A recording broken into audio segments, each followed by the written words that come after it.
क्या कहते हैं महाराज? जगत संबंधे उल्लिखितो स्वार्थ पर भोग शुकैक लखो साधारण धारणार परिहार के ई शास्त्रो वैराग्यो बोलिया निर्देश करिया छे।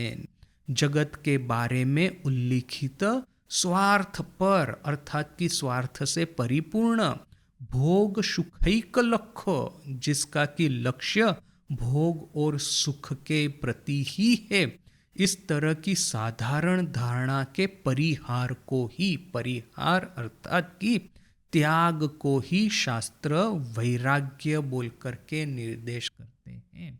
तो यह हो गया वैराग्य की डेफिनेशन। उसके बाद में क्या कहते हैं?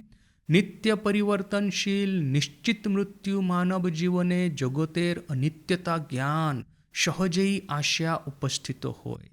यह जो नित्य परिवर्तनशील निश्चित मृत्यु मानव जीवन है, उसमें जगत की अनित्यता का ज्ञान सहज रूप से ही आकर के उपस्थित होता है। सुंदर शब्द सब, नित्य परिवर्तनशील। ये जगत कैसा है? तो सतत बदलता रहता है। इवन हम लोगों में भी देखिए, हम लोगों को अपने बचपन की यादें बातें याद करने का बड़ा एक अच्छा लगता है। क्यों? बचपन में हम लोग फिट होते थे, बचपन में हमको बड़ों का लाड प्रेम मिलता रहता था। जो डिमांड करेंगे माँ पिताजी जो है वो फटाफट ला करके वो फुलफिल करेंगे, हमको प्रेम से रखेंगे। बड़े होने से क्या है कि सब रिस्पॉन्सिबिलिटी अपने सर पे है, अभी हमको रिस्पॉन्सिबल होना है दूसरों के लिए। तो क्या है कि ये ट्रांसफॉर्मेशन है, जगत में भी आता है, हमारे जीवन में भी आता है। तो ये संसार है नित्य परिवर्तनशील है। दूसरा है निश्चित मृत्यु। और इस संसार का क्या कैरेक्टरिस्टिक है? तो निश्चित मृत्यु। ऐसा कोई नहीं है इस संसार में कि जो कि हमेशा के लिए जिए, जो कि हमेशा के लिए हेल्दी एंड पावरफुल होता रहे, भले ही चाहे वो अमेरिका का प्रेसिडेंट हो, न कि चाहे ही वो ट्रिलियोनेर हो। आजकल तो ट्रिलियोनेर बनना शुरू हो गए हैं। तो वो ट्रिलियोनेर हो, न कि अमेरिका का प्रेसिडेंट हो, न कि कोई बहुत बड़ा युद्ध का सेनापति हो, न कि कोई राजा महाराजा हो, न कि वो बड़े पॉप स्टार, न ये लोग हो।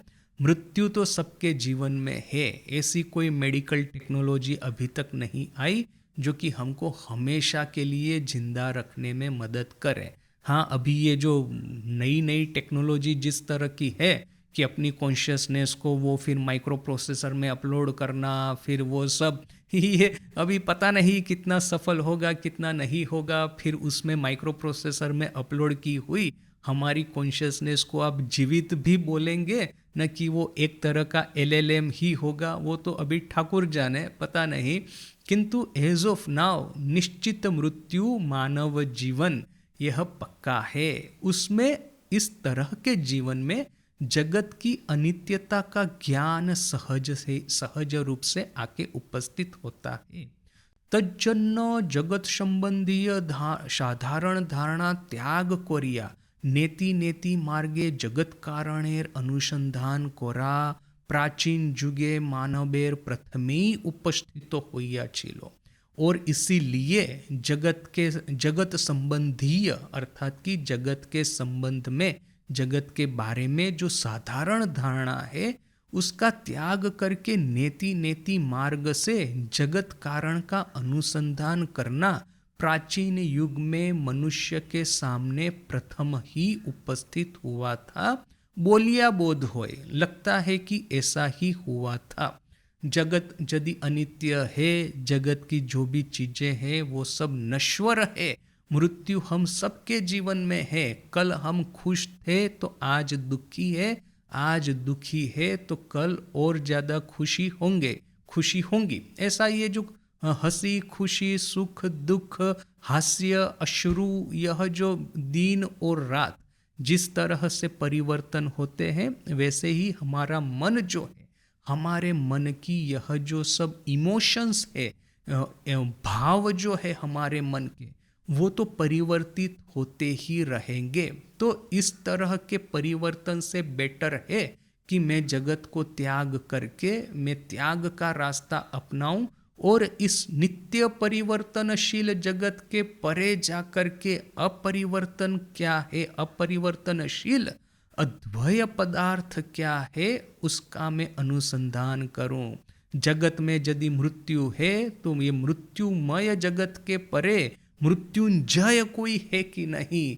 जगत यदि परिवर्तनशील है तो इस जगत के परे अपरिवर्तनशील, अचल, अटल, निष्क्रिय इस तरह का कोई अद्भुत तत्व है कि नहीं, इसका मैं अनुसंधान करूं।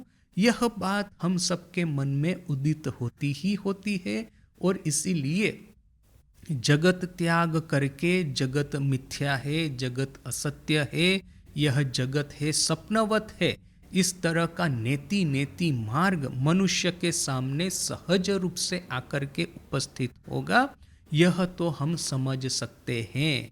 शेजन्नो इसीलिए भक्ति और ज्ञान उभय मार्ग समकाले प्रचलित था किले ओ भक्ति पथेर सफल विभागेर संपूर्ण परिपुष्टि होइबार पूर्वे ई उपनिषदे ज्ञान मार्गेर सम्यक परिपुष्टि होबा देखिते पावा जाए।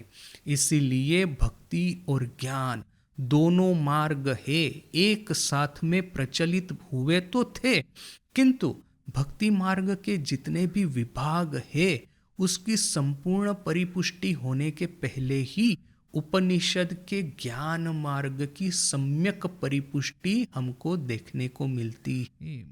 जगत परिवर्तनशील है, अनित्य है, मृत्युमय है, तो इसके परे अपरिवर्तनशील मृत्युंजय ऐसा पदार्थ कौन सा है, यह यदि मुझे खोजना है तो सबसे पहले मुझे जगत के साथ में पूरा नाता तोड़ना होगा।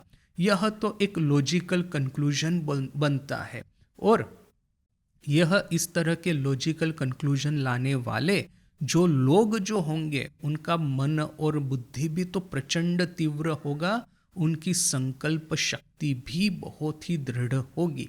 बोल करके उन्होंने जगत का त्याग करके इंद्रियों का संयम करके ज्ञान मार्ग अपनाया और सच्चित आनंद अपना सही स्वरूप जो है उसकी प्राप्ति की। तो यह लॉजिकली हमको ऐसा लगता है कि यह मार्ग जो जिस तरह से संपूर्ण विकसित होना था, उसकी ये जो फिलोसॉफिकल अंडरस्टैंडिंग है, उसकी जो थियोरेटिकल फ्रेमवर्क है, उसकी जो साधन पद्धति है, यह सब कुछ पहले डेवलप हो गया।